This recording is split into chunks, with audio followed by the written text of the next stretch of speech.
Izzy, welcome. Thank you. Now, we already talked about telcos today, We so hopefully you paid attention to my question earlier in the day, Yes. because I'm going to hit you with it in a few minutes as well. Vodafone, Veryme Rewards, tell us a little bit about yourself and the background of Veryme Rewards. Yeah, sure. I'm Isabel Finlaysons. I'm the Loyalty Partnerships Lead for Veryme Rewards from Vodafone. And that is Vodafone UK's loyalty program. It launched back in 2018. And it's a way of saying thank you to our customers for choosing Vodafone as their network. We typically deliver around 24 rewards each month, which are a mixture of emotional and rational rewards. And we deliver kind of discounts, frees, and prize draws. And we actually launch something new every week to keep things feeling fresh for our customers. So, we talked about earlier the sort of the challenge, in this morning session, about the challenge for utilities in coming up with value propositions. Can you talk to a little bit about the journey that you've gone through in terms of, acknowledging that challenge of, hey, we're a telco, Yeah. obviously just we sort of talked earlier there about the challenges of coming up with a compelling value proposition, but could you also layer in, are there any sort of other guardrails or restrictions around what a telco could even consider putting into the mix compared to, say, another retailer? Yeah, I'm always super jealous of retail and supermarket programs because we are a service provider. So as you probably know, you sign up to your phone contract sometimes for a year, sometimes even 2 years now. And so for us, having that organic engagement, it just doesn't exist. Whereas, for a supermarket, you're obviously going in for your weekly shop and you're able to talk to your customers on a weekly basis. So that's definitely a challenge that we had to overcome when launching the program, and is why we heavily rely on partner rewards to do that. I think another challenge for us are the rewards themselves. We obviously can't give away phones. We'd love to. That would be great.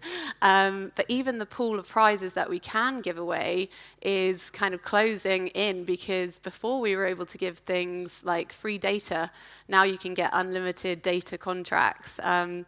Something that is proving to be quite effective with customers are things like roaming passes, if you don't have roaming included.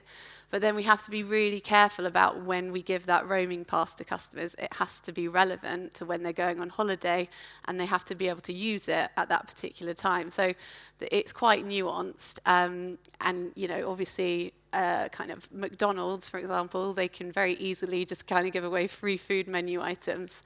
It does require a lot of creativity around the rewards we can give. And I'd say the third challenge is around comms. We do have actually a really great suite of comms that we as a loyalty program, it's separate to the rest of the marketing department, which is great.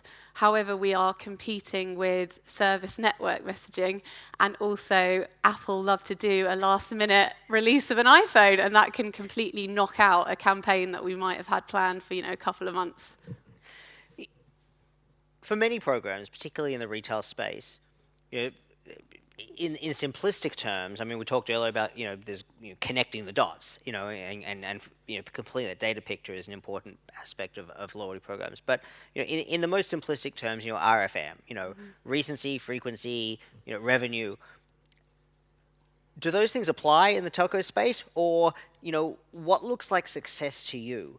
When you are looking at the performance of the program?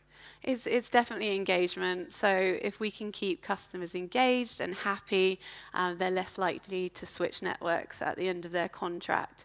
And we can actually work out what that churn benefit is in financial terms and reporting that back to the business. Revenue is coming into it, and that's through kind of monetization and monetizing some of our offers. But it's certainly not at a point yet that it's contributing like a significant enough factor that our CFO is going to be happy with us. So it's definitely around engagement. And we are lucky in the fact that the data that we have available can tell us exactly which rewards and which comms are driving active rates and NPS scores and even sign-ups. So we're able to pull together a really robust insight-led plan for our rewards. telco notoriously has one of the highest churn rates out of any industry. Um, I mean, is it the highest? I don't. Oh, I'm not actually sure. I know it's high. I know it's high.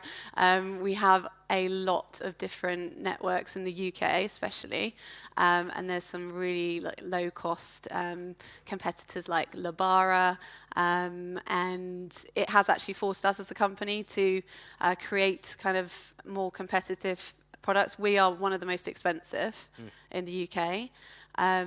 So yeah, it's definitely a reality. So we do have to fight really hard. And actually, the telco loyalty program space in the UK is actually very developed. You've probably all heard of O2 Priority as well, our main competitor.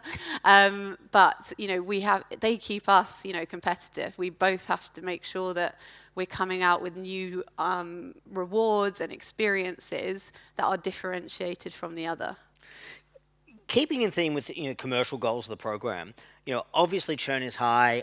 Obviously, the CFO is going to be very happy if you can demonstrate that the program is meaningfully contributing to reducing churn rates among members. Is increased NPS and engagement a leading indicator of reduced churn?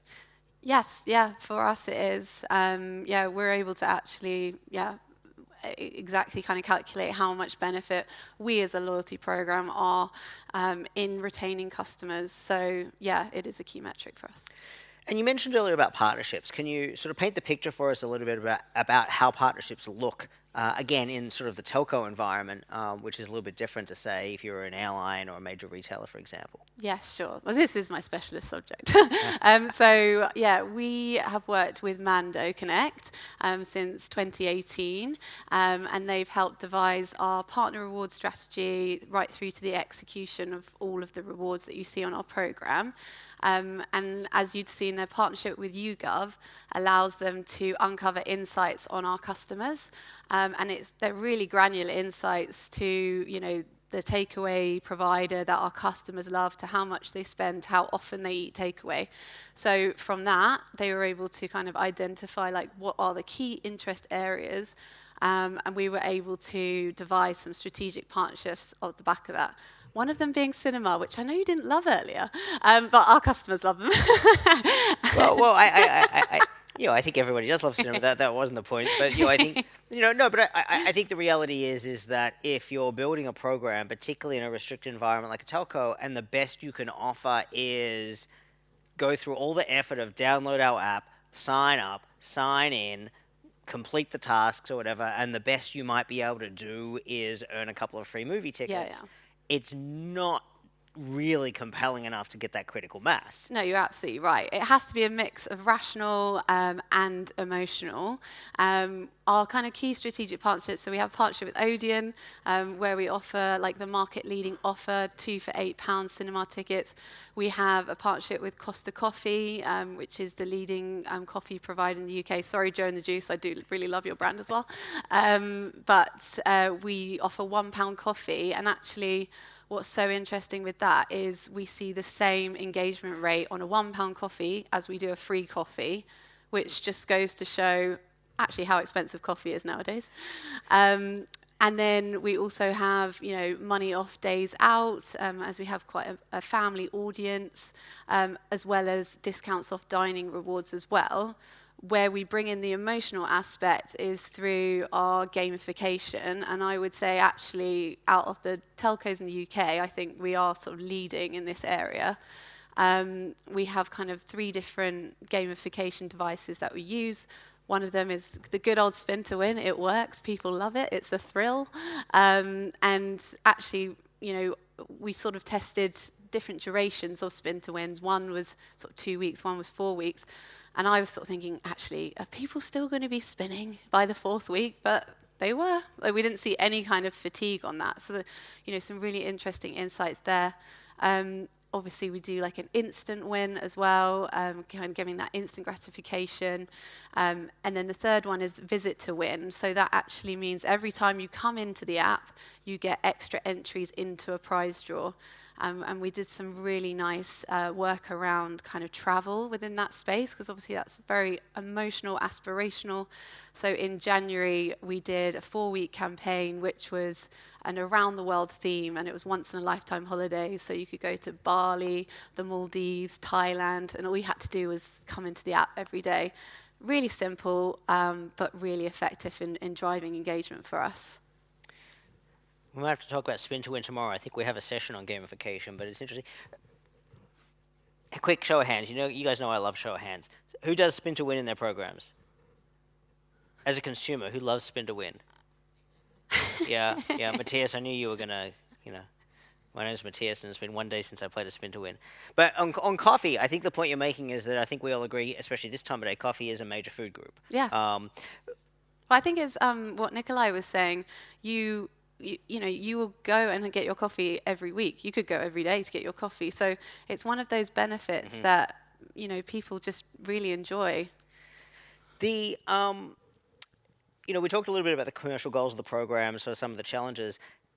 Now that the program's been up and running for a while, can you share any sort of interesting customer insights that have sort of come through, either that were surprising or just in terms of things that may have worked or not worked? Yes, sure. So we came up with this lovely idea, which was a gifting mechanic, whereby you could gift your reward to someone. So, for example, you get a free coffee, but you decide you want to give it to someone else. And the marketing director was so excited about it. So it's such a lovely message. It researched really well. We were all really excited. It absolutely bombed. We saw kind of really bad engagement off the back of it, really low kind of claim rates, but then also whoever kind of was gifted it then didn't go on to redeem it. So we then had a double issue where we weren't hitting the expectations for our partners on the number of redemptions. So yes, so some of these things that sometimes can research so well, you don't really find out until you test it. So that was one. Second was a campaign that we actually did for Voxy, which is Vodafone's youth brand. This will always stay with me. So it was a spin to win, and it's a kind of mobile network for a more kind of cost-conscious audience, Gen Z. We had really great prizes like PS5s, flights to Ibiza, and then like 80,000 Lucasade bottles. And people were outraged that they were getting a free Lucasade bottle as a prize. It was all over social media. It kind of like rolled on for like a few months. So I think the lesson that we learned there was you've got to be really careful about the prizes that you put into spin to wins, and also like people's expectations around prizes. Having a Lucasade bottle and being told that you need to go in store to collect it. Yeah, now I hear it back, I'm like, yeah. Now, that was a surprise and delight at the EasyJet gate on the way back from their vacation. Yes. Jordan, I'm sure you can explain why that gifting promo didn't work too well. Perhaps an example, the Say Do Gap you were talking about. Yeah.